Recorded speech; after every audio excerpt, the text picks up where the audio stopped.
સંસારી જીવના ભાવ મરણો તારવા કરુણા કરી. સરિતા વહાવી સુધાતણી પ્રભુ વીરતે સંજીવની. સો શાતી દેખી સરિતને કરુણાભિના હૃદયે કરી. મુનિકુંદ સંજીવની સમય પ્રાભત તણે ભાજન ભરી. કુંદ કુંદ રચ્યું શાસ્ત્ર સાથિયા અમૃતે પુર્યા. ગ્રંથાધિરાજ તારામાં ભાવો બ્રહ્માંડના ભર્યા. અહો વાણી તારી પ્રશમરષભા વે નિતરતી. મુમુક્ષુને પાતી અમૃત રસ અંજલિ ભરી ભરી. અનાધિની મૂર્છા વિશતણી ત્વરાથી ઉતરતી. વિભાવેથી થંભે સ્વરૂપ ભણી દોડે પરિણતિ. તુષે નિશ્ચય ગ્રંથ ભંગ સગરા વ્યવહારના ભેદવા. તુ પ્રજ્ઞાશિણી જ્ઞાનને ઉદયની સંદેશહુ છેદવા. સાથી સાધકનો તુમ્હાનું જગનો સંદેશ મહાવીરનો.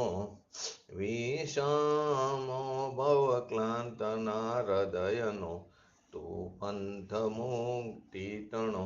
શૂન્ય તને રસનિબંધ શિથિલ થાય. જાણે તને હૃદય જ્ઞાની તણા જણાય. તું રૂચતા જગતની રુચિ આરસે સૌ. તું રીસતા શકલ જ્ઞાયક દેવ રીસે. બનાવું પત્ર કુંદનના રત્નોના અક્ષરો લખી.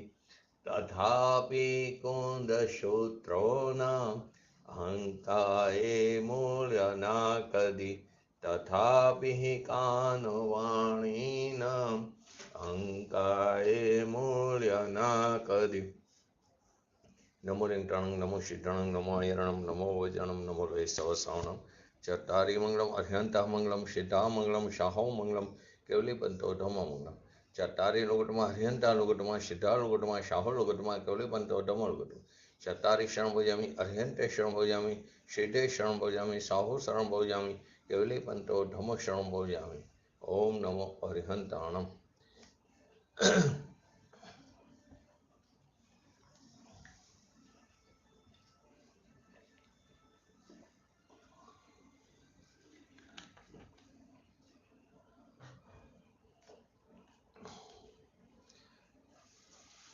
શ્રી સમયસા ગ્રંથાધિરાજ આશ્રવ અધિકારનું 121 નંબરનો કરસ પૂજ્ય ગુરુદેવશ્રીના પ્રવચનના આધારે સમજી રહ્યા છીએ.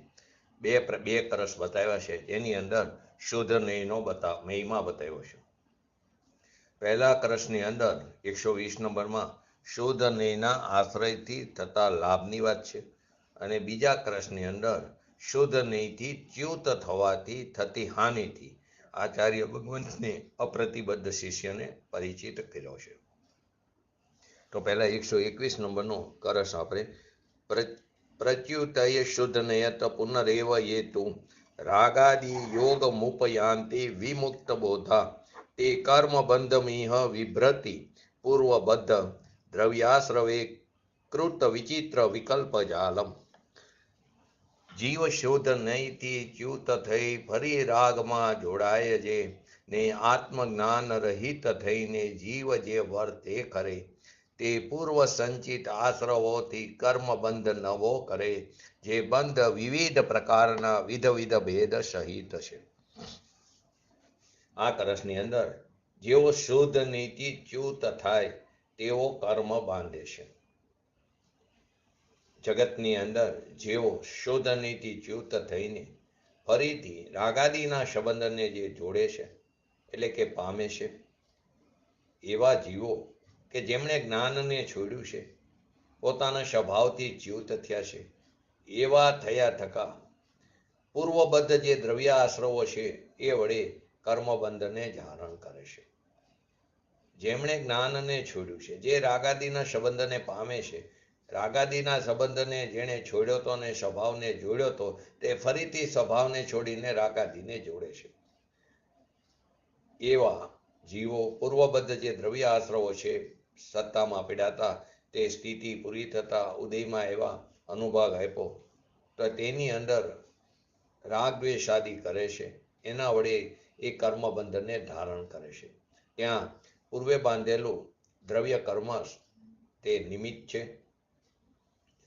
તો કે જે કર્મબંધ કેવા છે? કૃત વિચિત્ર વિકલ્પ જાલમ. જે કર્મબંધ વિચિત્ર ભેદોના સમૂહવાળો હોય છે, એટલે કે કર્મબંધ અનેક પ્રકારનો હોય છે. શુદ્ધ નીતિ ચ્યુત થવું એટલે હું શુદ્ધ છું એવા પરિણમનથી છૂટીને અશુદ્ધ રૂપે પરિણમવું, એટલે કે મિથ્યા દ્રષ્ટિ બની જવું. એમ થતા જીવને મિથ્યાત્વ સંબંધી રાગ દ્વેષ આદિ મોહ આદિ ઉત્પન્ન થાય છે, મિથ્યાત્વ અને અનંતા બંધી. તેથી દ્રવ્યાશ્રવો બંધના કારણ થાય છે. તેથી તે દ્રવ્યાશ્રવો એ નવા કર્મબંધનું કારણ થાય છે અને તેથી અનેક પ્રકારના કર્મ બંધાય છે. અહીંયા શુદ્ધ નીતિ ચ્યુત થવાનો અર્થ સમ્યક્ત્વથી ચ્યુત થવું એમ કરું. શુદ્ધતાના ભાનથી ચ્યુત થવું. ઉપયોગની અપેક્ષા અહીં લેવાની નથી, એ ગૌણ કરી છે. કેમ કે સમ્યક દ્રષ્ટિ જીવ હોય કે જે સ્વભાવથી ભ્રષ્ટ ન હોય, પરંતુ ઉપયોગ એનો શુદ્ધમાંથી શુભ અશુદ્ધ થઈ જાય છે. શુદ્ધ ઉપયોગથી તે ચ્યુત થાય છે, પરંતુ તેની પરિણીતિ જ્ઞાયક તરફ ધકેલી હોય છે. માટે ઉપયોગની અપેક્ષાને અહીંયા ગૌણ કરી છે. અહીંયા શુદ્ધ નીતિ ચ્યુત થવું એટલે કે શુદ્ધ ઉપયોગથી ચ્યુત થવું એવો અર્થ મુખ્યત્વે નથી. કેમ કે શુદ્ધ ઉપયોગ રૂપ રહેવાનો કાર તો અલ્પ છે, અને અલ્પકાર હોવાથી અલ્પકાર શુદ્ધ ઉપયોગ રહીને પછી તેનાથી છૂટીને જ્ઞાન અન્ય જ્ઞેયોમાં અન્ય જણાવવા યોગ્ય પદાર્થોમાં ઉપયુક્ત થાય તો પણ મિથ્યાત્વ વિના જે રાગનો અંશ છે અસ્થિતા સંબંધી, તે અભિપ્રાયપૂર્વક નહીં હોવાને કારણે જ્ઞાનીને અલ્પબંધ થાય છે. શુદ્ધ ઉપયોગ અલ્પકાર છે એનું, એ છૂટી જાય છે. એનાથી છૂટીને જ્ઞાન છે એનું કામ તો જાણવાનું છે, તે અન્ય જ્ઞેયોમાં ઉપયુક્ત થાય છે.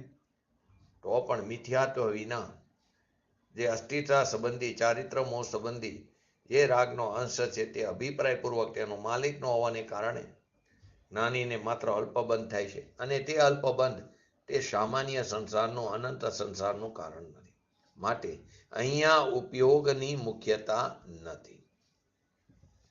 પછી એમને સમજાયું, હવે જો ઉપયોગની અપેક્ષા લઈએ તો જીવ શુદ્ધ સ્વરૂપના નિર્વિકલ્પ અનુભવથી છૂટે, પરંતુ સમ્યક્ત્વથી ન છૂટે, અનુભવથી છૂટે. એટલે કે શુદ્ધ ઉપયોગથી ચ્યુત થાય, પરંતુ સમ્યક્ત્વથી ન છૂટે તો ચારિત્ર મોહના રાગથી એને અલ્પબંધ કંઈક બંધ તો થાય છે, પરંતુ એ બંધ અજ્ઞાનના પક્ષમાં નથી, પરંતુ બંધ તો બંધ છે. માટે એને મટાડવા સમ્યક દ્રષ્ટિ જ્ઞાનીને ધર્મી જીવને શુદ્ધ નીતિ ન છૂટવાનો એટલે કે શુદ્ધ ઉપયોગમાં લીન રહેવાનો ઉપદેશ છે. એને ચારિત્ર મોહ સંબંધી બંધ તો પડે છે, એ બંધ ભલે અજ્ઞાનના પક્ષમાં નથી પણ બંધ તો બંધ છે. હવે એ બંધને મટાડવા સમ્યક દ્રષ્ટિ જીવને શુદ્ધ નીતિ ન છૂટવાનો એટલે કે શુદ્ધ ઉપયોગમાં લીન રહેવાનો ઉપદેશ છે, અને કેવળ જ્ઞાન થતા સાક્ષાત શુદ્ધ નહીં એટલે કે પૂર્ણ શુદ્ધ ની પૂર્ણતા થાય છે. અહીંયા કહે છે કે આ જગતમાં જેવો શુદ્ધ નીતિ ચ્યુત થાય છે એટલે કે શુદ્ધ પરિણમનથી ભ્રષ્ટ થાય છે, એકલો શુભના રાગના અશુદ્ધ પરિણમનમાં જે આવી જાય છે તે ચ્યુત થઈને ફરી રાગાદીના સંબંધને પામે છે. કેમ કે એક વાર તો એને રાગના સંબંધને તોડ્યો અને સ્વભાવનો સંબંધ કર્યો, વળી પાછો સંબંધ તોડી રાગનો સંબંધ કરે, એ શુદ્ધ નીતિ ચ્યુત થયો એમ કહેવામાં આવ્યું. નાનામાં નાનો રાગનો અંશ હોય, દયાનો રાગ હોય, એની સાથે પણ જોડાઈ જાય તો એને રાગનો સંબંધ કર્યો, પોતાના ચૈતન્ય સ્વભાવથી તે ચ્યુત ભ્રષ્ટ થયો. એમાં આપણે છેલ્લે ગઈકાલે શ્રીમદજીની વાત પણ બતાવી. પ્રશાંત અનંત શુદ્ધામય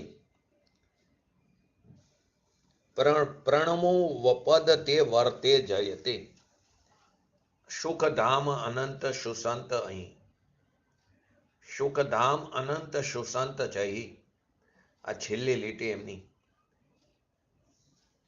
પ્રશાંતિ અનંત શુદ્ધામય જે પ્રણમો પદ તે વર્તે જયતે. શ્રીમદજીનો છેલ્લો શબ્દ જયતે આવ્યો હતો, તે એક અવતારી થઈ ગયા છે. ભલે ગ્રહસ્થ દશામાં હતા, પણ તે વૈમાનિક દેવના સ્વર્ગનો અભાવ છે એમને.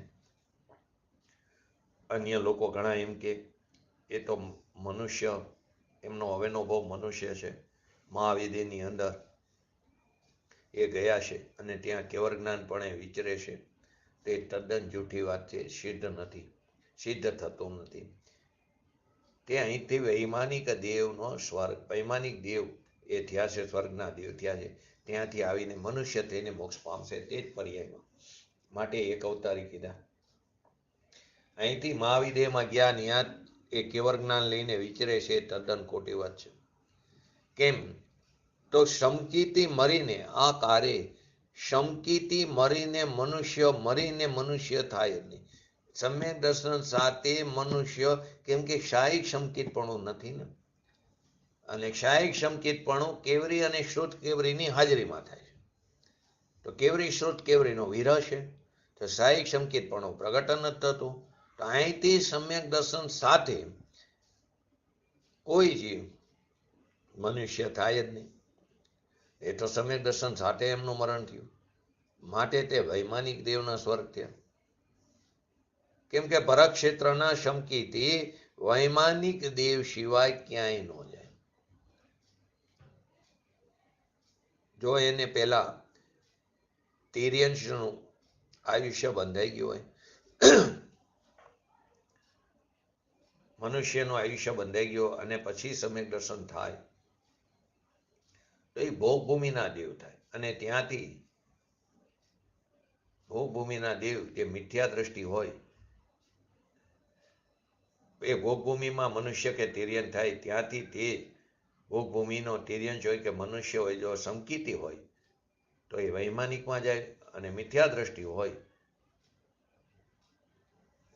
તો તે ભવંત્રિકમાં જન્મ લેશે દેવમાં. પરંતુ અહીં તો વાત છે સમ્યક દર્શન સાથે. અહીંથી કોઈ જીવ વિદેહ ક્ષેત્રની અંદર જઈ શકતો નથી, કેમ કે ભરત ક્ષેત્રનો શમકીથી વૈમાનિક દેહ સિવાય ક્યાંય ન જાય. ભલે ત્યાંથી નીકળીને મનુષ્ય થઈને તે મોક્ષને પામવાના છે. અશેષ કર્મનો ભોગ છે, જેથી દેહ એક ધારીને જાસુ સ્વરૂપ સૌ દેશ રે. પૂજ્ય બેનશ્રીમાં આવે છે 401 નંબરના બોલની અંદર. શુદ્ધ સ્વરૂપ ભગવાન એમાંથી નીકળીને વિકલ્પમાં આવે, એને એમ થાય છે ધર્મીને કે અમે ક્યાં પરદેશમાં આવી ચડ્યા, સ્વદેશ તો અંદર છે. જેના ભાનમાં અનંતા શાંતિ આનંદ શોક પડેલા છે, એમાંથી નીકળીને શુભ રાગમાં આવું એ તો પરદેશ છે. અહીં તો શુભ રાગની એકતા કરે છે તે સ્વથી ભ્રષ્ટ થાય છે તેમ કીધું. જેને શુભ રાગનો પ્રેમ જાગ્યો, એને સ્વભાવનો પ્રેમ છૂટી ગયો, એ ભ્રષ્ટ થઈ ગયો. એને નિજ ઘરમાં જે આનંદ છે એનો પ્રેમ છોડ્યો, અને નિજ ઘરમાં જેનો અભાવ છે, જે ચીજ નથી, એ રાગની ચીજમાં એને પ્રેમ થઈ ગયો, તે સ્વભાવથી ચ્યુત થયો. બહારથી મુનિપણું થઈ 28 મૂળ ગુણોનું પાલન કરતો હોય, પંચ મહાવ્રત 5 સમિતિ 3 ગુપ્તિનું પાલન કરતો હોય, પણ અંદરમાં સ્વરૂપથી ભ્રષ્ટ થયો અને રાગના પ્રેમમાં આવી ગયો, એ શુદ્ધ નહીથી ભ્રષ્ટ થયો છે. બહારથી પંચમહાવ્રત પારે જંગલની અંદર ક્રૂર તિર્યંકની વચ્ચે એકલો રહેતો હોય, એનાથી શું? એનાથી કોઈ આત્માને ફાયદો નથી. અનશન આદિ બધું કરે, વ્રત તપ ઉપવાસ કરે, પણ એનાથી શું?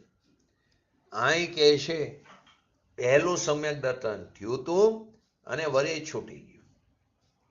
એમ કહે છે પહેલો રાગનો સંબંધ છોડ્યો તો અને સ્વભાવનો સંબંધ કર્યો તો,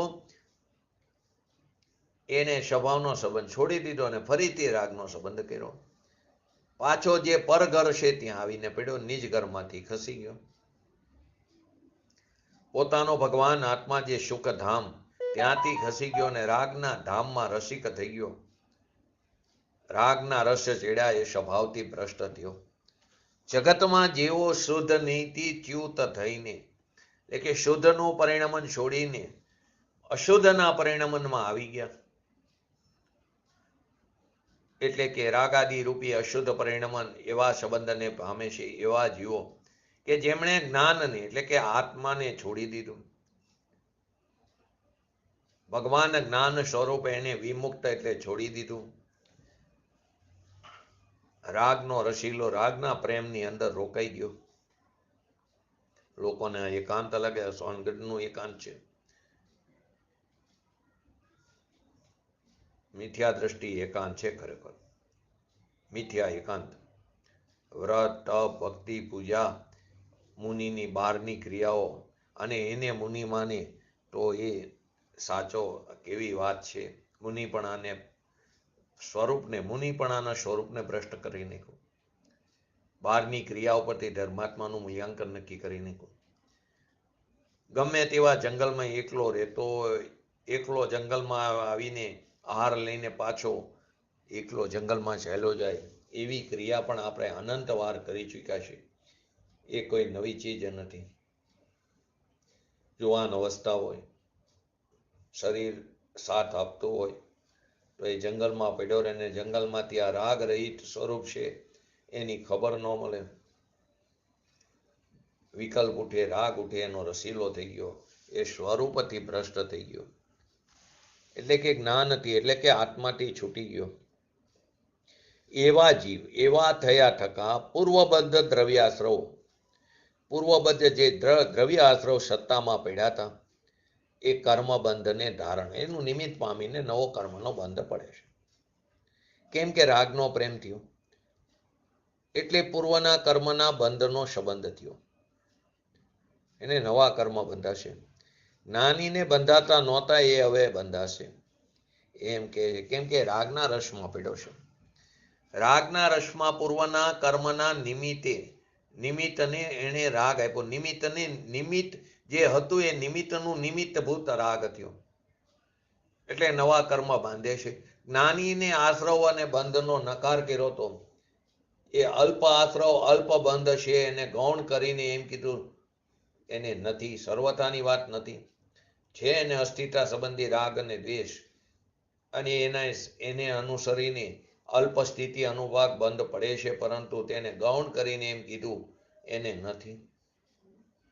જ્યાં સુધી કેવળ જ્ઞાન ન થાય ત્યાં સુધી 10મા ગુણસ્થાન સુધી પણ 8 કર્મ આવે છે, 7 અથવા 8. અને લોભનો આશ્રવ એને અબુદ્ધિપૂર્વક છે. એના પુરુષાર્થમાં અવરા પુરુષાર્થમાં એની દશામાં છે. એ રાગ જે છે એ રાગ કઈ કર્મને લઈને નથી. 10મે લોભનો અંશ છે, એની પુરુષાર્થની નબળાઈની કમજોરીને લઈને છે. અને એ રાગ આશ્રવ છે અને એનાથી નવા 6 કર્મ બંધાય છે. કેમ કે 10મા ગુણસ્થાનના અંતે લોભનો નાશ થાય છે એટલે મૌન્ય કર્મનો નાશ અને આયુ એટલે 6 કર્મ બંધાય છે. એક બાજુ એમ કીધું સંકિત થયું એને બંધન નથી, પણ કઈ અપેક્ષાએ અનંત મિથ્યાત્વ જે અનંત સંસાર છે અને મિથ્યાત્વ તે જ આશ્રવ છે એ અપેક્ષાએ કીધું કે એને મિથ્યાત્વ છૂટ્યું, તેને આશ્રવ નથી, બંધ નથી. કેમ કે સામાન્ય સંસાર સંબંધી, કેમ કે સામાન્ય સંસારનું કારણ મિથ્યાત્વ હતું, એ મિથ્યાત્વ છૂટી ગયું છે માટે તે સંબંધી આશ્રવ અને બંધ નથી એમ કીધું. કેમ કે મૂર્યું તો મિથ્યાત્વને મૂર્યું કીધું. પછી ચારિત્રના જે દોષો છે, 3 કસાય ચોકડી સંબંધી અનંતાબંધીનો તો અભાવ થયો, ચોથા ગુણસ્થાનની અપેક્ષાએ, પરંતુ એની કાંઈ ગણતરી નથી. જેના ઝાડનું મૂળિયું તોડી નાખ્યું હોય, એના પાંદડા ગમે એવા લીલા હોય તો એ 15 દિવસે મહિને સુકાઈ જવાના, પરંતુ જેના મૂળિયા સાજા હોય, એના પાંદડા તમે તોડી નાખ્યા, કાઢી નાખ્યા, તે 1 મહિને પાછા નવા પાંગરી જશે, નવા ઉગી નીકળશે. એમ જેણે મિથ્યાત્વના મૂળિયા તોડી નાખ્યા છે, એને હવે રાગ દ્વેષને અસ્થિરતાના પાંદડા રહ્યા છે, એ કાળક્રમે સુકાઈ જવાના, નાશ થઈ જવાના. કેમ કે એની કિંચિત ન્યૂનતમ અર્ધપૂતગલ પરાવર્તનથી ઉત્કૃષ્ટમાં ઉત્કૃષ્ટ એનાથી વધારે સંસાર નથી. જે અનંત સંસારની આમે અલ્પ કીધો, મર્યાદિત કીધો, પરિત કીધો. બીજી બાજુ અજ્ઞાનીએ રાગદ્વેષ મંદ કર્યા છે, જંગલની અંદર છે, અંદરમાં સ્વરૂપની દ્રષ્ટિનો અભાવ છે, પરંતુ એને સંસારના મૂળિયા સાજા રાખ્યા છે, મિથ્યા તો ઊભું છે, તો એને કર્મબંધન છે, એને આશ્રવ છે. નગ્ન મુનિરાજ હોય, જંગલમાં મહા કષ્ટ વેઠતો હોય, પરંતુ એ રાગના પ્રેમમાં પડ્યો છે, તો એ આશ્રવ અને બંધમાં પડ્યો છે. અને બીજી બાજુ સ્ફટિક રત્નના મકાનમાં ગ્રહસ્થ દશામાં રહેતો સમકીતી હોય, પરંતુ એને અનંત સંસારનું કારણ આશ્રવ અને બંધ છે નહીં. એ અપેક્ષાએ, કેમ કે મિથ્યાત્વ સંબંધી આશ્રવ અને બંધ નથી, એ અપેક્ષાએ આશ્રવ અને બંધ નથી એમ કહેવામાં આવ્યું છે. તો એ નવા કર્મોને ધારણ કરે છે. કોણ? કે જે ફરીથી રાગ દ્વેષાદિના સંબંધને જોડે છે, કે આ મિથ્યાત્વ સંબંધી જે સમ્યક થતી ચ્યુત થયો. એ કર્મબંધ વિચિત્ર ભેદોના સમૂહવાળો હોય છે, એટલે કે એ કર્મબંધ અનેક પ્રકારનું હોય છે. અહીંયા અજ્ઞાનીને વિકલ્પ ઝાર પણ અનેક પ્રકારની છે, અને બંધન પણ અનેક પ્રકારનું છે. અનેક પ્રકારની પ્રકૃતિમાં રસ અને સ્થિતિવાળા કર્મ, રસ એટલે અનુભવ અને સ્થિતિવાળા કર્મ બંધાય.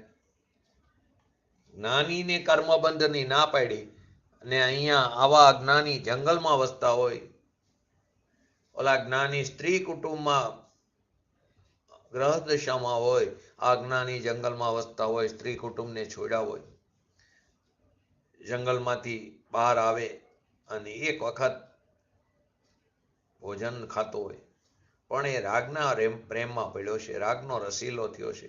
એને જૂના કર્મ એ વિચિત્ર પ્રકારના નવા બંધનનું કારણ થશે, કર્મ બંધનનું.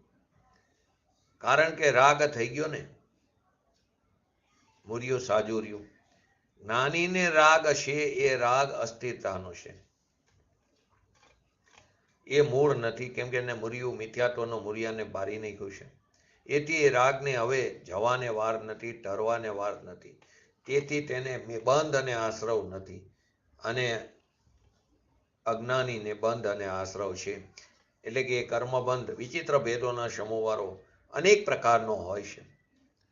તો અહીં કીધું શુદ્ધ નહીંથી ચ્યુત થવું, કે જેને પોતાનો આત્માનો નિર્વિકલ્પ અનુભવ પરથી ભીન પડી, રાગથી ભીન પડી, પર્યાયને પણ ત્રિકારી દ્રવ્ય સ્વભાવમાં જોડી અને અનુભવ થાય, શુદ્ધ આનંદનું વેદન થાય, એને શુદ્ધ નહીં અથવા શુદ્ધ નહીંનો વિષય કહે છે. એનાથી જ્યારે ચ્યુત થાય, કે જે સ્વભાવના આનંદના વેદનને, પરમાત્મા સ્વભાવને જે પહોંચી વળ્યો છે, એવા સમ્યક દર્શનથી જે કોઈ ચ્યુત થાય, એટલે કે હું શુદ્ધ છું એવા પરિણમનથી છૂટીને તદ્દન શુદ્ધ પરિણમન, આનંદ, શાંતિ, શોક આદિ. શુદ્ધ પરિણમન એટલે પર્યાય. શુદ્ધ વસ્તુ તો શુદ્ધ જ છે, પરંતુ પરિણમનથી છૂટીને જેવી વસ્તુ છે તેવું જ પરિણમન થવું શુદ્ધ. એવા શુદ્ધ પરિણમનથી છૂટીને અશુદ્ધ રૂપે પરિણમવું, એટલે કે મિથ્યા દ્રષ્ટિ બની જવું, એ શુદ્ધ નીતિ ચ્યુત થવાની વાત. પોતાનો અનંત અનંત ગુણોથી ભરેલો ભગવાન આત્મા, અરૂપી સ્વભાવ જેનો મીઠો છે, એવો જેનો અનુભવ થયો, એમાંથી ચ્યુત થવું એટલે અશુદ્ધ રૂપે થવું. શુદ્ધ રૂપે જે પરિણમન હતું તે છૂટીને અશુદ્ધ વિકાર રૂપે પરિણમન થઈ જાય એટલે કે મિથ્યાત્વ ભાવને પામે. એટલે શુદ્ધ નીતિ શુદ્ધ એટલે કે હું શુદ્ધ છું એવા પરિણમનથી, હું શુદ્ધ છું એવો વિકલ્પ કરે એમ નહીં. શુદ્ધ નહીં પરિણમન જે છે નિર્વિકારી વિતરાગી પરિણમન છે એનાથી છૂટીને અશુદ્ધ રૂપે પરિણમન. હું શુદ્ધ છું એવા વિકલ્પની વાત નથી.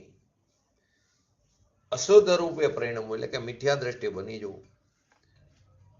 પોતાનો ભગવાન આત્મા જે પવિત્ર સ્વરૂપ છે, અનંત અનંત શક્તિઓનો ભંડાર છે, એનું પરિણમન છે તો વિતરાગી શુદ્ધ છે, એમાંથી ભ્રષ્ટ થવું. એટલે વિતરાગી શુદ્ધ પરિણમનથી ખસીને અશુદ્ધ વિકારી પરિણમનથી પરિણમવું એટલે કે મિથ્યા દ્રષ્ટિ બની જવું. એને કીધું શુદ્ધ નીતિ ચ્યુત થવું. સમ્યક દ્રષ્ટિમાં તો પોતાના શુદ્ધ સ્વભાવ રૂપે પરિણમનની જ મુખ્ય દશા છે. અશુદ્ધતા પડી છે પણ એ ગૌણ છે. એ શુદ્ધની મુખ્યતા વેદન અને પરિણમનથી ચ્યુત થવું એટલે કે અશુદ્ધના વેદનમાં આવવું એટલે કે મિથ્યા દ્રષ્ટિ થવું. મૂળ વાત આ છે, સૂક્ષ્મ છે. ભારતીય વ્રત તપ એ બધું કરે એ તો સામાન્ય વસ્તુ છે, એનાથી પુણ્યનો બંધ પડે. એ પણ કશાયની મંદતાપૂર્વક શોભાભાવ કર્યો હોય તો. આ વસ્તુ તો કંઈક અલૌકિક છે. જેના અતિન્દ્રિય આનંદની આગળ ઇન્દ્રના સિંહાસનો, ઇન્દ્રાણીના ભોગ સડેલા કૂતરાને મીંડડા જેવા લાગે. પોતાના સુખની આગળ જગતના કલ્પનાના સુખો વિષ્ટા જેવા લાગે.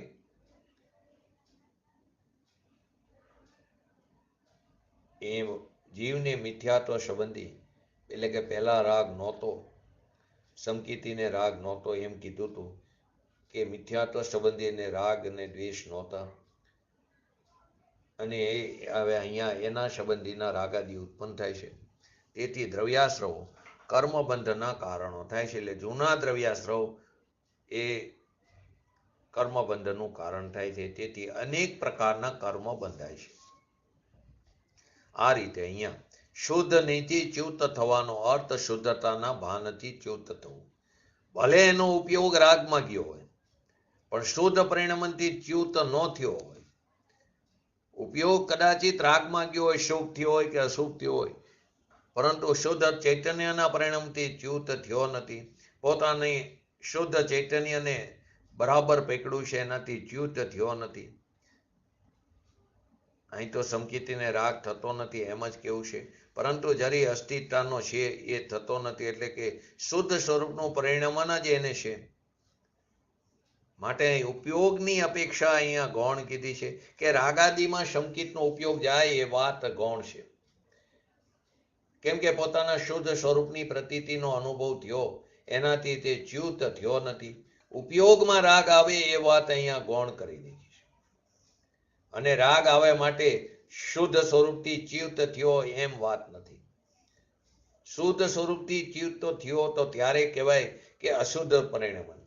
મિથ્યા દ્રષ્ટિ થાય ત્યારે શુદ્ધથી છૂટો કહેવાય. શુદ્ધ સ્વરૂપનું ભાન અંતરમાં દ્રષ્ટિમાં છે અને ઉપયોગ કદાચિત રાગાદીમાં જાય છતાં તે શુદ્ધ સ્વરૂપથી ચ્યુત થયો નથી. આપણે કહીએ ને વારંવાર એની પરિણીતિ નાયક તરફ ટકેલી છે. શુદ્ધ પરિણીતિ. અજ્ઞાની શુભ રાગના ઉપયોગમાં છે છતાં તે શુદ્ધ સ્વરૂપથી તો ભ્રષ્ટ જ છે. અને જ્ઞાનીને શુભ ભાવ હોય કે અશુભ ભાવ હોય, ઉપયોગમાં શુભ ભાવ આવે છતાં શુદ્ધ સ્વરૂપથી ચ્યુત ન થાય. ત્યાં જે દ્રષ્ટિ છે સ્વભાવ તરફ તે ખસે નહીં. એટલે સમ્યક દર્શનનું પરિણમન ખસે નહીં. અશુભ રાગ રૂપી ઉપયોગમાં આવ્યો છતાં જ્ઞાની અને અજ્ઞાનીને શુભ રાગ વ્રત તપ ભક્તિનો હોવા છતાં તે મિથ્યા દ્રષ્ટિ એટલે શુદ્ધ સ્વરૂપથી ભ્રષ્ટ છે. કેમ કે છે ને સમ્યક દ્રષ્ટિ જીવની 5મા ગુણસ્થાન સુધી ગુણસ્થાનની અપેક્ષાએ આર્ત ધ્યાન અને રુદ્ર ધ્યાન બંને છે. 6ઠ્ઠા ગુણસ્થાને મુનિરાજ ભાવલિંગી દ્રવ્યલિંગી મુનિરાજ 6ઠ્ઠા ગુણસ્થાન વર્તી 3 કશાય ચોકડીની અભારો વિતરાગ પરિણીતિ ધારણ કરેલા એવા પ્રમત અપ્રમત દશામાં ઝૂલતા એવા મુનિરાજ જ્યારે 6ઠ્ઠા ગુણસ્થાનમાં હોય ત્યારે તેને આર્ત ધ્યાન હોય છે. મુનિરાજને આર્ત ધ્યાન. ત્યારે મુનિરાજને 37,500 કે 36,500 ભેદ છે પ્રમાદના. મુનિરાજની વાત છે. માટે અહીંયા કે છે ઉપયોગની અપેક્ષા ગૌણ કરી છે. એટલે સમય દ્રષ્ટિ જીવને ઉપયોગ શુભ કે અશુભ આવે, કેમ કે શુદ્ધ ઉપયોગમાં રહેવાનો કાર અલ્પ છે. એટલે કે શુદ્ધ નીતિ ચ્યુત થવું એટલે શુદ્ધ ઉપયોગથી ચ્યુત થવો એવો અર્થ અહીં મુખ્ય નથી. ઉપયોગની અપેક્ષાએ શુદ્ધ નીતિ ચ્યુત થવું એટલે શુદ્ધ ઉપયોગથી ચ્યુત થવું. શુદ્ધ ઉપયોગથી ખસીને અશુદ્ધ ઉપયોગમાં આવી જાય ધર્મી જીવ, એ વાત નથી. અશુદ્ધ ઉપયોગ જ્ઞાનીને પણ આપણે કીધું આર્ત ધ્યાન આવે, રૌદ્ર ધ્યાન આવે, ઉપયોગ અશુદ્ધ થાય છતાં સ્વરૂપની શુદ્ધતાથી ચ્યુત થતો નથી. એને આનંદનું વેદન તો સાથે છે. અને જે શુદ્ધ સ્વરૂપથી ચ્યુત છે તે ભલે શુભ રાગના ઉપયોગમાં આવે તો પણ તે સ્વરૂપથી ચ્યુત છે. શુભમાં આવે તો શુદ્ધ સ્વરૂપથી ચ્યુત છે. જ્ઞાની અશુભમાં આવે તો પણ શુદ્ધ સ્વરૂપથી ચ્યુત નથી. શ્રીમદની અંદર આવે છે, આવો આ જૈન માર્ગ છે, મૂળ માર્ગ સાંભળો જીનનો. મૂળ માર્ગની શરૂઆત જ કંઈક અલૌકિક અનેરી છે. પોતાનો ભગવાન આત્મા જે આનંદનો રસકસ ભરેલો છે એનો જેને અંતરમાં અનુભવ થયો, એ ઉપયોગમાં કદાચિત અશુભ ભાવ આવી જાય છતાં તે શુદ્ધ સ્વરૂપથી ચ્યુત નથી. ઉપયોગની અપેક્ષાએ તેને ચ્યુત થયો એમ કહેવાતું નથી. ઉપયોગ ભલે એમાં છે પણ લબ્ધ રૂપે શુદ્ધ ચૈતન્યની પ્રતીતિનો અનુભવ એ લબ્ધ રૂપે પરિણીતિ શુદ્ધ પરિણીતિ જ્ઞાયક તરફ ટકેલી છે. કેમ કે શુદ્ધ ઉપયોગનો રહેવાનો કાર અલ્પ હોવાથી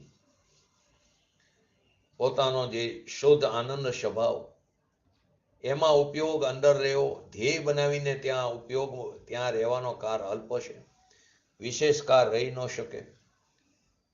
કેમ કે શુદ્ધ ઉપયોગ રૂપ અંદર આનંદના ઉપયોગમાં રહેવું એનો કાર ઘણો અલ્પ છે. પોણી સેકન્ડની અંદર તો છઠ્ઠા ગુણસ્થાનમાં તેનાથી અડધીમાં સાતમામાં આવે. એમ નીચે ઉપયોગ તો ઘણો થોડો કાર છે એનાથી નીચેના ગુણસ્થાનની અપેક્ષાએ. છઠ્ઠા ગુણસ્થાનની સ્થિતિ પોણા સેકન્ડની અંદર, સાતમાની એનાથી પણ અડધી. તો ત્યાં સાતમાથી અડધીનો એટલો ઉપયોગ રહે તો ચોથે પાંચમે તો ઉપયોગ બહુ થોડો રહે.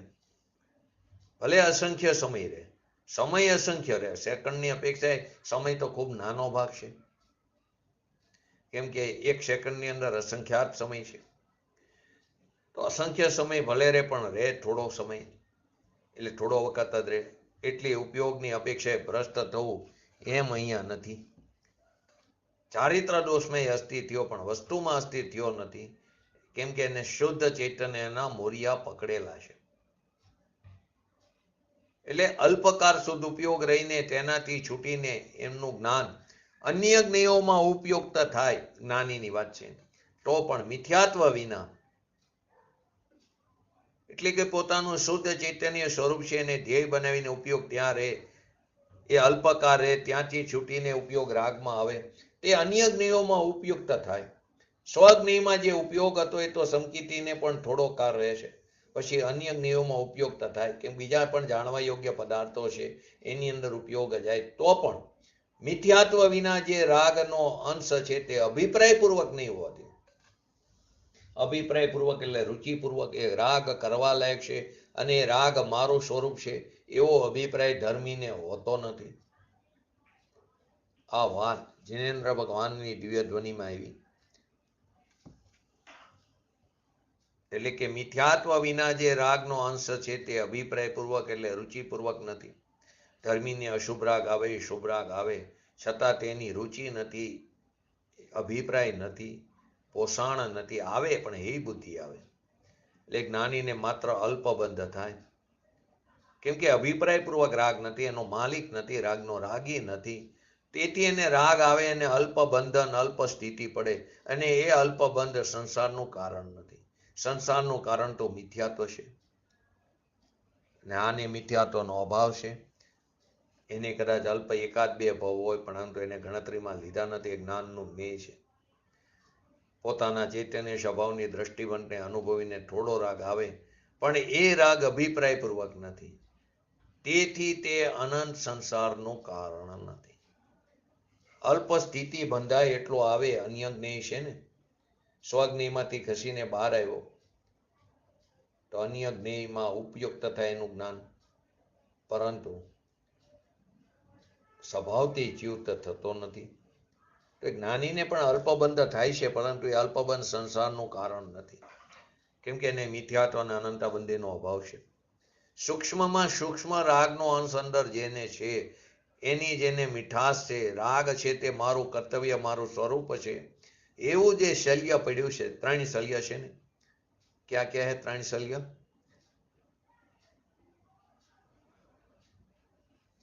બોલો અમિતાબેન, જયંતિબેન, ક્યાં ક્યાં 3 શલ્ય છે?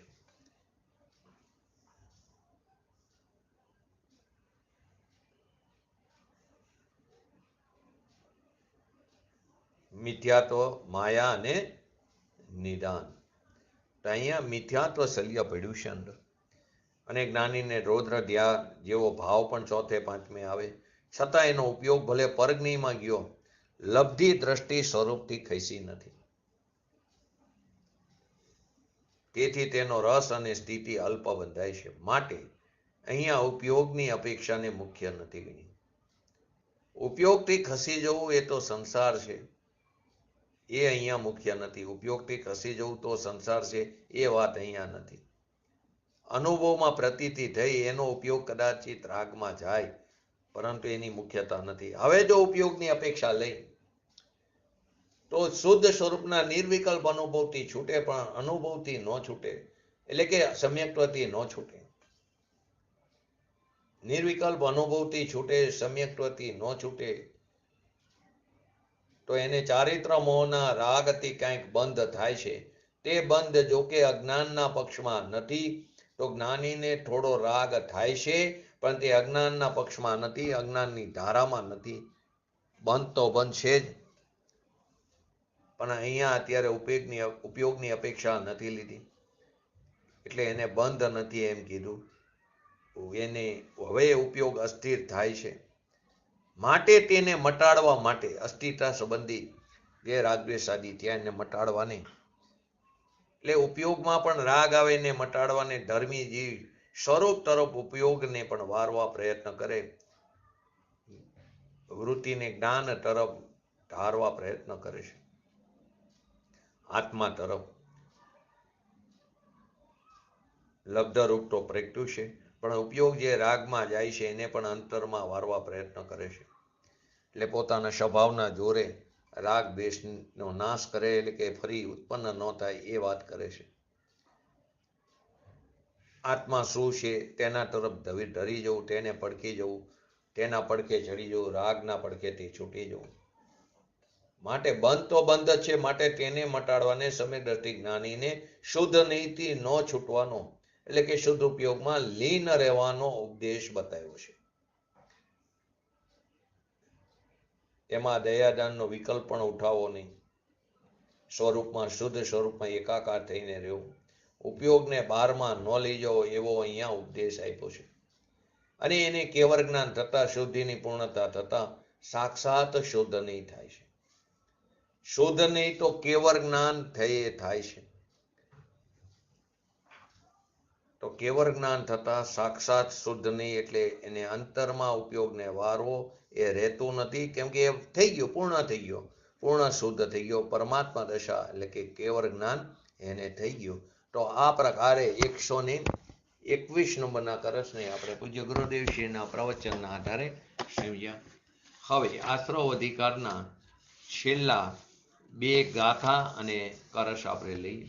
તો સૌથી પહેલા 179-180 નંબરની ગાથા, એની અંદર આપણને દ્રષ્ટાંતથી સમજાવે છે.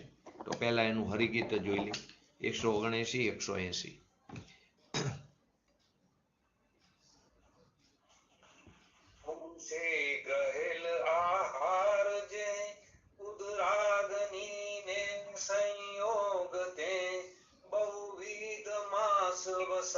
અને રુધિરાદિ ભાવે પરિણમે, તેમ જ્ઞાનીને પણ પ્રત્યયો જે પૂર્વ કાળ નિબદ્ધ તે બહુવિધ બાંધ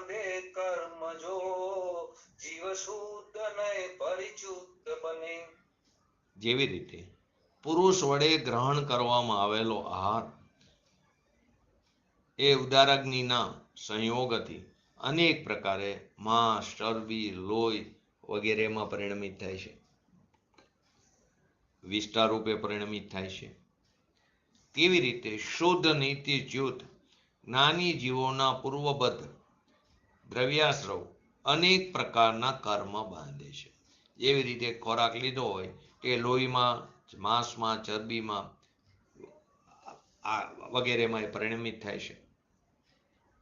તેવી જ રીતે શુદ્ધ નીતિચ્યુત થયેલા જ્ઞાની જીવોનો પૂર્વ બંધાયેલા દ્રવ્યાશ્રવ અનેક પ્રકારના એનું નિમિત્ત પામીને અનેક પ્રકારના નવા કર્મનો બંધ થાય છે. આત્મખ્યાતિની અંદર કીધું કે જ્યારે જ્ઞાની જીવ શુદ્ધ નીતિચ્યુત થાય ત્યારે તેને રાગાદી ભાવોનો સદભાવ થવાથી, જ્યારે જ્ઞાની જીવ શુદ્ધ નીતિચ્યુત થાય, સમ્યક્વતી ભ્રષ્ટ થાય ત્યારે તેને રાગાદી ભાવોનો સદભાવ થવાથી પૂર્વબદ્ધ દ્રવ્ય પ્રત્યયો પોતાને કર્મબંધના હેતુપણાનો હેતુનો સદભાવ થતા દ્રવ્ય પ્રત્યયોને કર્મબંધના હેતુપણાના હેતુનો કર્મબંધનો હેતુપણો નવો દ્રવ્ય જૂના દ્રવ્ય કર્મનો ઉદય એનો હેતુ રાગ દ્વેષ આદિ એના સદભાવ થતા હેતુમાન ભાવનું એટલે કે કાર્ય ભાવનું અનિવાર્યપણું હોવાથી જ્ઞાનાવણી આદિ ભાવે ઉદ્ગલ કર્મને બંધ રૂપે પરિણમિત કરે છે. અને એ દ્રષ્ટાંતથી સમજાયું કે આ મનુષ્ય હોય એના વડે ગ્રહણ કરવામાં આવેલો આહારને જઠરાગ્નિ, રસ, રુધિર, માંસ વગેરે રૂપમાં પરિણમિત કરતી જોવામાં આવે છે. આહારને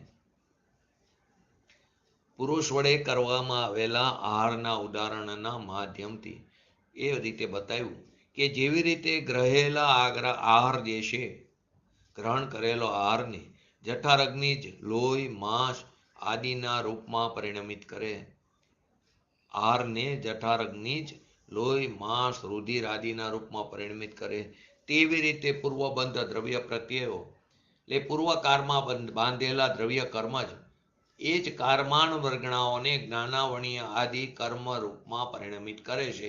જેવી રીતે જઠરાગ્નિ જ લોહી, માંસ આદિમાં પરિણમિત કરે છે, તેવી જ રીતે પૂર્વબદ્ધ દ્રવ્ય પ્રત્યયો એ જ કારમાન વર્ગણાને જ્ઞાનાવણીય આદિ કર્મ રૂપમાં પરિણમિત કરે છે. અહીંયા શુદ્ધ નૈનો થી ચ્યુત થવાનો અર્થ જ્ઞાની ધર્માત્માનું સદુપયોગથી શુભ ઉપયોગમાં આવી જવા માત્ર એટલું નથી, પરંતુ શુદ્ધ નૈના વિષયભૂત ભગવાન આત્માની શ્રદ્ધાથી ચ્યુત થઈ જવું પણ છે. સમ્યક્વતી ભ્રષ્ટ મિથ્યાત્વની ભૂમિકામાં પતન થઈ જવી એ વાત પણ છે. પૂજ્ય ગુરુદેવશ્રી આ વાતને સ્પષ્ટ કરે છે કે જ્યારે જ્ઞાની શુદ્ધ નીતિ ચ્યુત થાય છે ત્યારે તેને મિથ્યાત્વ અને અનંતાબંધી રાગાદીનો સદભાવ થાય છે. આગળ આવી ગયું ને સાણસીનું એક્ઝામ્પલ.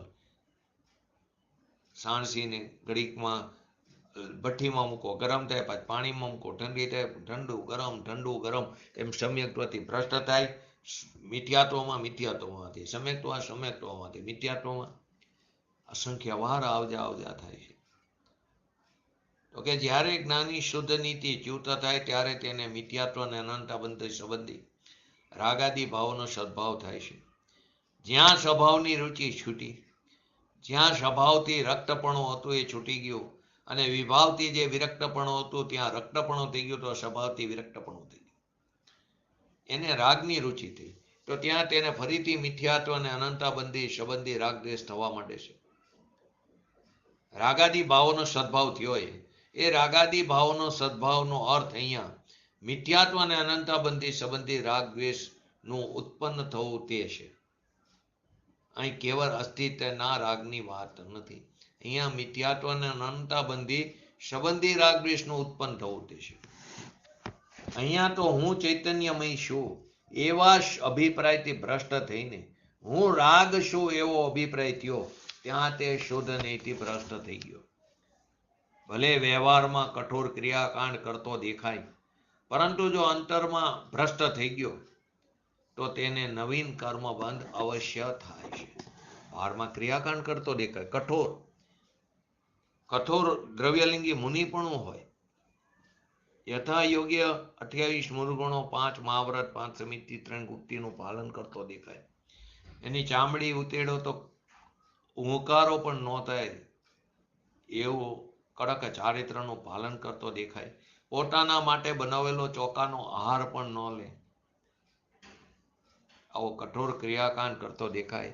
પરંતુ અંતરમાં સૂક્ષ્મ રાગનો અંશ પડ્યો હોય, અંતરમાં ભ્રષ્ટ થઈ ગયો હોય તો એને નવીન કર્મનો બંધ અવશ્ય થાય છે. અહીંયા તો શુદ્ધ ચૈતન્ય સ્વભાવ વસ્તુ જે છે એના સ્વભાવની દ્રષ્ટિમાં રહેવું એ જ શુદ્ધ નિયમમાં રહેવું છે. અને તેનાથી છૂટી દાન વગેરે પર્યાયની રુચિ થવી તે શુદ્ધ નીતિ ભ્રષ્ટ થવું છે. પ્રશ્ન એ થાય, ગાથામાં તો એમ લખ્યું છે કે જ્ઞાની જીવોના પૂર્વબદ્ધ દ્રવ્ય પ્રત્યયો, દ્રવ્યાશ્રવો અનેક પ્રકારના કર્મને બાંધે. જ્ઞાની જીવોના. અને તમે એમ કહો છો કે આ મિથ્યાત્વની ભૂમિકાની વાત છે, અજ્ઞાન અવસ્થાની વાત છે. એનું શું કારણ? કે ગાથામાં તો જ્ઞાની જીવો લખ્યું છે, એના પૂર્વબદ્ધ દ્રવ્ય પ્રત્યયો, એના આશ્રવો અનેક પ્રકારના કર્મને બાંધે છે. અને તમે એમ કહો છો કે શું આ મિથ્યાત્વની ભૂમિકાની વાત છે, અજ્ઞાન અવસ્થાની વાત છે. ગાથાની અંદર જો તો હાણીશ પદ રહેલું છે, તો પણ સાથે હણય પરિણા પદ પણ જોવામાં આવે છે. જો કે જ્ઞાની તો નહીં હોતી, રહિત હોતા નથી. તેથી અહીંયા જ્ઞાની શબ્દનો અર્થ સામાન્ય જીવ જ લેવો જોઈએ, કે જેની અંદર ચેતના છે, એની અંદર જ્ઞાન છે. જ્ઞાની શબ્દને આગળ પણ જોયું, બે અર્થ થઈ શકે. જેનામાં સમ્યક જ્ઞાન હોય તે જ્ઞાની એક અર્થ. બીજો હોય કે જેનામાં જ્ઞાન હોય, ચેતના હોય તે જ્ઞાની જીવ. અહીંયા જ્ઞાનીનો અર્થ સમ્યક જ્ઞાની નહીં, સામાન્ય જ્ઞાની, એટલે કે સામાન્ય જીવ લઈ શકાય. તો પણ એવો જીવ લેવો યોગ્ય છે કે જે પહેલા સમ્યક જ્ઞાની હતો અને પછી સમ્યક જ્ઞાનથી ભ્રષ્ટ થઈ ગયો. કેમ કે આત્મખ્યાતિમાં સ્પષ્ટ લખ્યું છે કે જ્યારે જ્ઞાની જીવ શુદ્ધ નીતિ ચ્યુત થાય છે ત્યારે તેને રાગાદીનો સદભાવ થવાથી પૂર્વબદ્ધ દ્રવ્ય પ્રત્યયો એ જ્ઞાનાવણીય આદિ કર્મને બાંધે છે. માટે અહીં જ્ઞાની ખરો સામાન્ય, પરંતુ કયો સામાન્ય? કે જે પહેલા સમ્યક જ્ઞાની હતો પછી સમ્યક જ્ઞાનથી ભ્રષ્ટ થઈ ગયો. તો પ્રશ્ન નવો થાય, જો અહીંયા અજ્ઞાની જીવની અપેક્ષા એ જ વાત છે તો પછી જ્ઞાની પદનો પ્રયોગ જ શા માટે કરવામાં આવ્યો? અજ્ઞાનીની જ વાત છે તો અજ્ઞાની શબ્દને હું કામ લેવામાં આવ્યો? કારણ કે અહીંયા એવો અજ્ઞાની લેવાનો છે, સમાધાન રૂપે આચાર્ય ભગવંતે કીધું કે જે પહેલા જ્ઞાની હતો અને પછી શુદ્ધ નીતિ ચ્યુત થઈને અજ્ઞાની થયો. માટે અહીંયા જ્ઞાની શબ્દ વાપર્યો છે.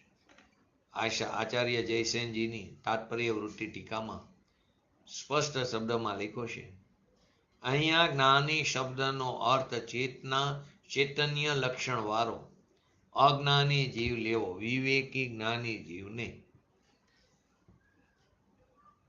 ગાથાના નિષ્કર્ષમાં તાત્પર્ય વૃત્તિમાં લખ્યું છે કે જેઓ પોતાના શુદ્ધાત્મા ધ્યાનનું ધ્યેય બનાવે છે અને જે સંપૂર્ણ કર્મોને નાશ કરી નાખવામાં સમર્થ છે, એવો શુદ્ધ ને વિવેકી લોકોને ત્યાગ કરવા યોગ્ય નથી. અને આ ભાવનો પોષક રૂપે કરશ 122માં ઈદ મેવાત્ર તાત્પર્ય હે શુદ્ધ નયો નહીં નાસ્તિ બંધસ્ત્ય ત્યાગાત તત્યાગાદ બંધ એવમ હિ. એટલે કે તાત્પર્ય સર્વ કથન તણું કે શુદ્ધ ને ત્યજવો નહીં છે, બંધ એના ત્યાગથી ને મોક્ષ એના ગ્રહણથી. શુદ્ધ ને વિવેકી લોકોને ત્યાગ કરવા યોગ્ય નથી.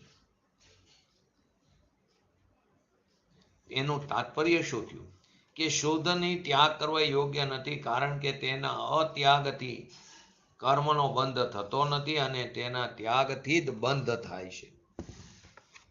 એના ત્યાગથી બંધ થાય ને એના ગ્રહણથી મોક્ષ થાય છે. આ કળશમાં ફક્ત આ પ્રકરણનો જ નિચોડ નહીં, પરંતુ સંપૂર્ણ સમય સારનો નિચોડ આપવામાં આવ્યો છે. અને એ જ કારણે કવિ બનારસી દાસજીએ આ છંદનો ભાવાનુવાદ કરતા છંદ લખ્યો. એમાં એમ લખે છે કે આ તો સંપૂર્ણ સમય સારનો નિચોડ છે. એમનું કથન મૂળ રીતે શું છે? ય નિચોર યા ગ્રંથ કો યહે પરમ રસ પોખ, તદે શુદ્ધ નહીં બંધ હે ગ્રહે શુદ્ધ નહીં મોખ. આ સમયસાર ગ્રંથનો નિચોડ એ જ છે અને એ જ વાત પરમ રસ તત્વની પોષક વાત છે. પરમ તત્વના રસની પોષક આ વાત છે.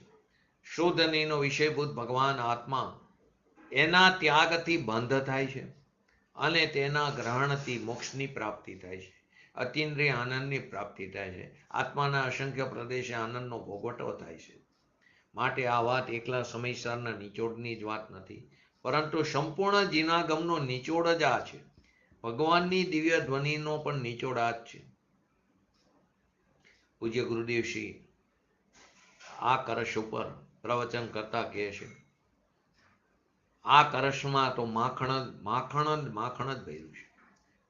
અહીં સંપૂર્ણ કથનનું તાત્પર્ય એ છે કે શુદ્ધ નહીં એટલે કે શુદ્ધ નહીંનો વિષયભૂત શુદ્ધ તત્વ, પરમ આશ્રય કરવા યોગ્ય ઉપાધિ તત્વ એ ત્યાગવા યોગ્ય નથી. પોતાનો ભગવાન આત્મા તે જ પરમ આશ્રય કરવા યોગ્ય ઉપાધિ તત્વ છે. એ જ આપણી અસલી સંપત્તિ છે. કોઈની પાસે 2, 5, 10 કરોડ 20 કરોડ 50 કરોડ પડ્યા, એ લૌકિક સંપત્તિ ભેગી થઈ જાય, પણ એનાથી શું? એમાં કોઈ માલ નથી. એને તો પૂજ્ય ગુરુદેવશ્રી ધૂળ કહેતા. જેને આપણે પોતાની સંપત્તિ સમજી છીએ એ તો વાસ્તવમાં વિપત્તિ છે, વિપદા છે. આ શરીર પણ ધૂળ ઢાણી છે. એમાં પણ આપણા ચૈતન્ય સ્વરૂપનો અભાવ છે, એટલે કે એના સ્વચતુષ્યમાં આ સ્વચતુષ્યનો અભાવ છે. અંતરમાં વિદ્યમાન પુણ્ય પાપના વિકારી ભાવ પણ એ આપણી વસ્તુ નથી, કારણ કે તે આશ્રવ ભાવ છે. તેમાં ચૈતન્યના નૂરનો અભાવ છે, તેથી તેને જડ કીધા. તે જડ જ છે. આ રીતે સર્વજ્ઞ દેવની દિવ્ય ધ્વનિનો સાર એ છે કે શુદ્ધ ચૈતન્ય મૂર્તિ ભગવાન આત્મા એક જ માત્ર ઉપાધિ છે. તે કોઈ પણ કારણથી છોડવા યોગ્ય નથી. કોઈ પણ કારણથી મરણને શરણ થા, પણ એ છોડવા યોગ્ય નથી.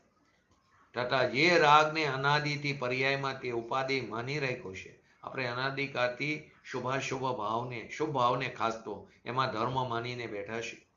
અનાદિથી પર્યાયમાં ઉપાધિ માની રાખ્યો છે, તે એક ક્ષણ માટે પણ ગ્રહણ કરવા યોગ્ય નથી. એક ક્ષણ માટે પણ એનો સંસર્ગ કરવા જેવો નથી.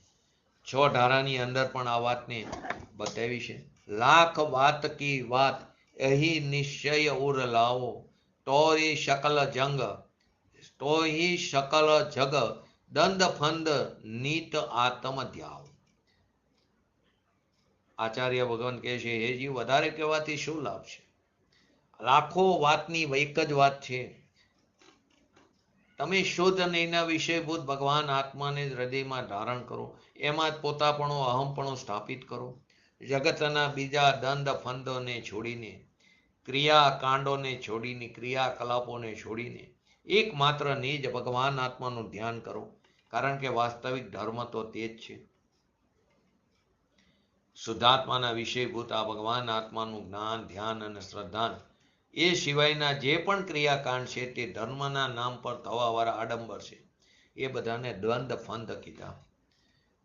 માટે કીધું આ વાત આ પ્રકરણનો સાર નથી, આ ગ્રંથનો સાર નથી. માત્ર લાખોની વાત એક વાત જ નથી, પરંતુ કરોડો ગ્રંથોનો સાર, દિવ્ય ધ્વનિનો સાર, જીનવાણીનો સાર આ છે. માટે 6 ધારાની અંદર દોલતરામજી એક ભજનના અંતિમ પદમાં લખે છે, કોઠી ગ્રંથ કો સાર એહી હે, જીનવાણી ઉચરો હે, ડોલ ધ્યાન અપને આત્મ કો, મુક્તિ रमा तोय वेग वरे.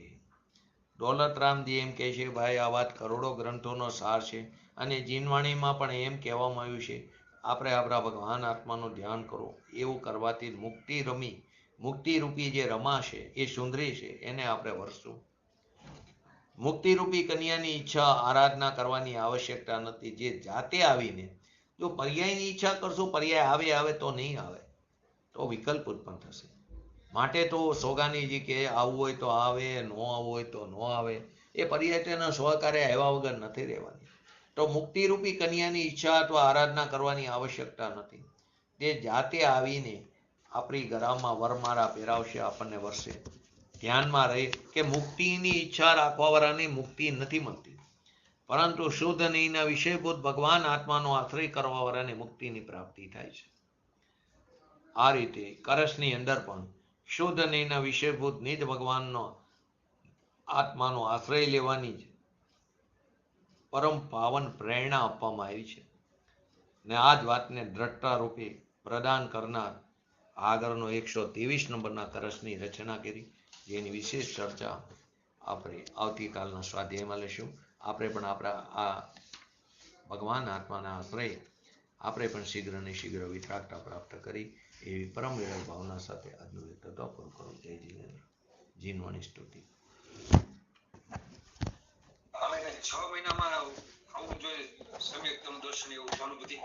6 મહિનાની અંદર એક વાર આવે ને આવે શુદ્ધ ઉપયોગ. જો શુદ્ધ ઉપયોગ ન આવે તો સમ્યક્ત્વ ચ્યુત થાય. આવે જ શુદ્ધ ઉપયોગ.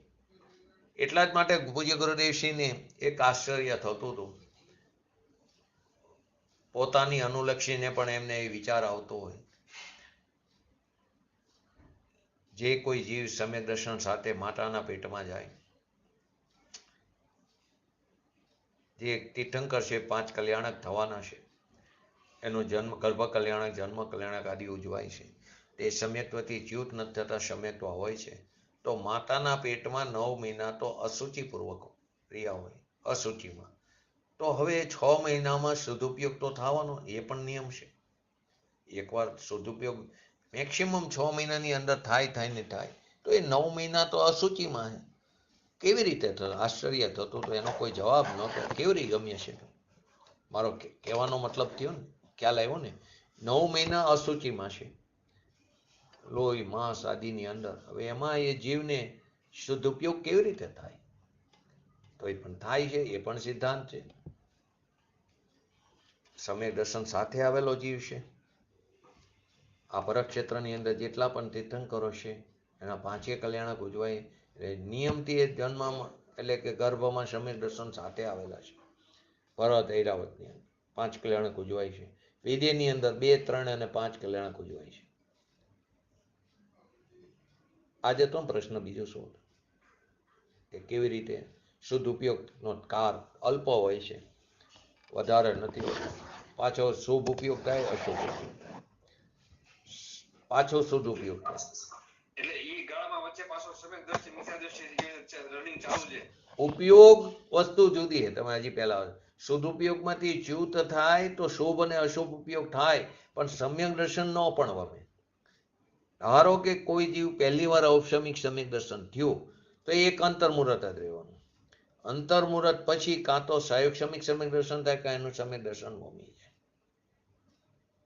અને પછી સાયુક્ષમિક પૂર્વક સહાયક થાય, અથવા તો સાયુક્ષમિક સમ્યક દર્શન પણ વમીને સાદી મિથ્યા દ્રષ્ટિ જીવ થાય. પાછો તે સમ્યક દર્શન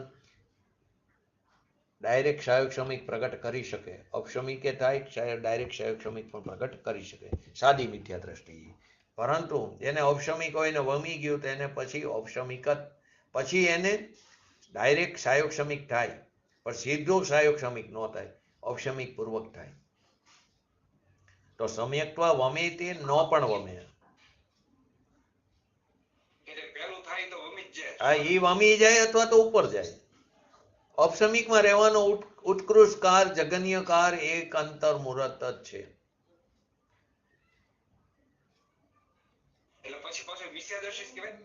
વમી જાય તો મિથ્યા દ્રષ્ટિ, પણ સાદી મિથ્યા દ્રષ્ટિ. કેમ કે એનો સંસાર તો ફિક્સ થઈ ગયો. કિંચિત નિત્યમ અર્ધબુદ્ધલ પરાવર્તન, એથી વધારે બહાર નહીં રહે. જે આપણે બધા અનાદિકાળથી રખડીએ એવી રીતે નહીં રખડે.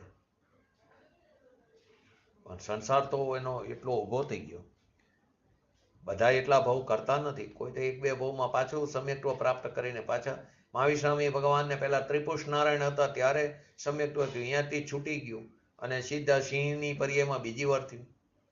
ત્યાં સુધી રેખડા.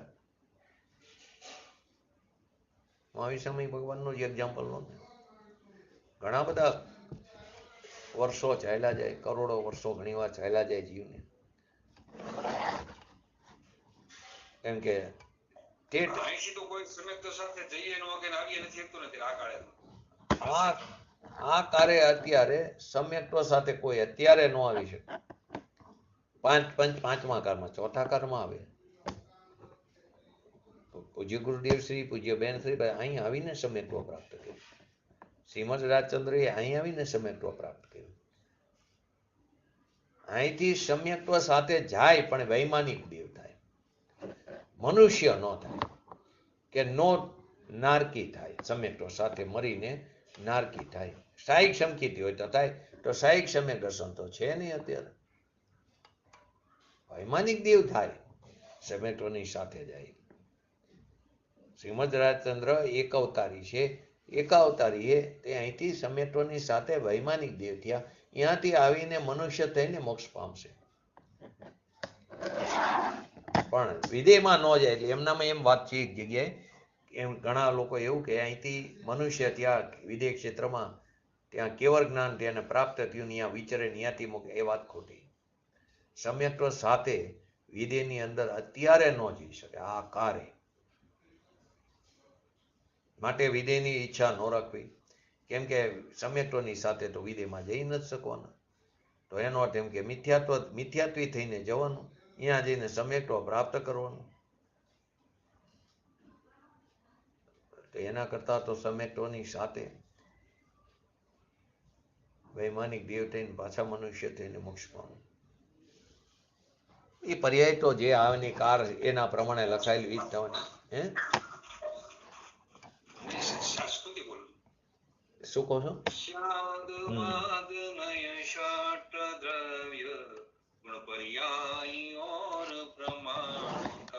जड़ कर्म चेतन बंध कायर कर्म के अवसान का कह कर स्वरूप यथार्थ जग का जो किया उपकार है उसके लिए जिनवाणी बात को वंदना शत बार है वंदना शत बार.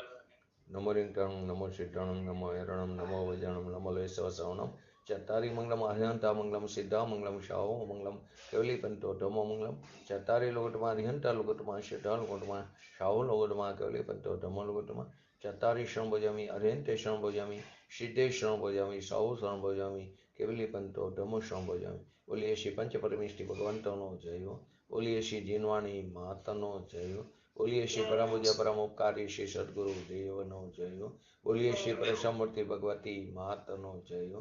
बोलिए श्री सनातन जैन दिगंबर धर्मनो जय हो. जय हो.